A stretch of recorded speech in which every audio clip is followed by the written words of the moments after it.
À quel point l'Union européenne dépend-elle de ses échanges commerciaux avec la Chine?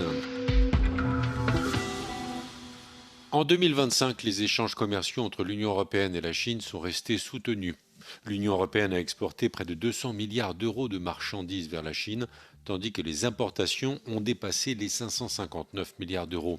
La balance du déficit commercial est de quasiment 360 milliards d'euros en faveur de la Chine, et ce sont là les chiffres d'Eurostat.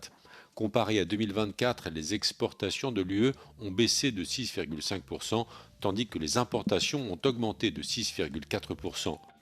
En revanche, sur le long terme, depuis 2015, les exportations de l'UE vers la Chine ont augmenté de 37,1%, tandis que les importations ont bondi de 89%. Les machines et appareils mécaniques représentent 22,7% des exportations européennes. Viennent ensuite les machines électriques et les équipements audiovisuels, puis les véhicules. Du côté des importations, 5 catégories représentent à elles seules près des 2 tiers de l'ensemble des marchandises. Les équipements électriques et audiovisuels composent 29,5% du total, suivis par les machines et les appareils mécaniques. Les flux commerciaux se sont maintenus malgré les tensions mondiales et les droits de douane imposés en 2025 par l'administration américaine. Selon le groupe de réflexion bruxellois Bruegel, les exportations européennes et chinoises ont continué de croître.